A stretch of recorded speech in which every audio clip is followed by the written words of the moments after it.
So BloomIQ.com is an interesting new avenue that John Henry took this year. What we did is realize that sitting here with our database that covers all categories, we tried to determine how can we bring that to the consumer. So how can we better take that information and put it directly in the consumer's hands?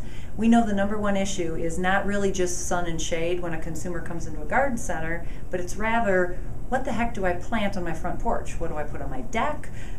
What do I put in my garden bed? What perennials work well with annuals? So we tried, sitting here having all this information in this building, we tried to figure out how can we put that in their hands. And in doing it in a way that's very browsable, very inspiring, and also where we know everyone goes to for information, and that's the web. So we took our information and really developed a magazine-like version of our plant database, and that's BloomIQ.com. The exciting part for growers and retailers is it's free. It's now a consumer website that they can utilize. So any retail environment, any independent garden center can put a laptop in their environment, directly in the retail environment, pop it open, and now you have a website that leads consumers to garden ideas, to inspiration. The way BloomIQ works is rather than focusing on the heights and the plant information of each specific variety, although that's all there and it's at the bottom of the hierarchy, it starts with collections. It starts with what does a garden bed look like.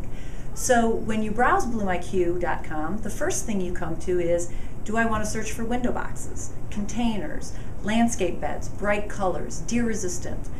When you click on those collections, you're offered with full photography what the end garden or window box or container is going to look like, and then you have the ability to click on that and actually get the recipe. What does that mean? Well, that means when you're a consumer sitting at home, you can click on a recipe, hit print, and actually print out a shopping list. We know if somebody goes to a grocery store and they have a recipe list of what they're going to have for dinner, they put a lot more ingredients on that list when they go, and they buy a lot more things. A lot more ingredients go in the cart and out the door. We want to drive traffic to one place where a consumer can get all of their information. We feel like by doing that, that inspires gardeners. The other piece that is helpful that BloomIQ will do for a retailer or for a grower is that the beauty of the web is that you can capture all the information that goes there. So now, as consumers go and click on and make decisions of, are they shopping for window boxes, are they looking for monochromatic plantings, which collection was their favorite, we can gain all that information and we can gain it by region. And then that information will be provided back to all of our BloomIQ community, all of our growers and retailers. So what that does is it's another data point. Is it perfect market research? No, but we all are struggling to understand what the consumer has in their head, and this is another great way of doing that. As we go forward, we plan to survey consumers through BloomIQ. So now there's going to be an opportunity to have a voice that the consumers can really tell us, okay, is this more important than this? Is this more important than this? So that said, the growers win, we feel.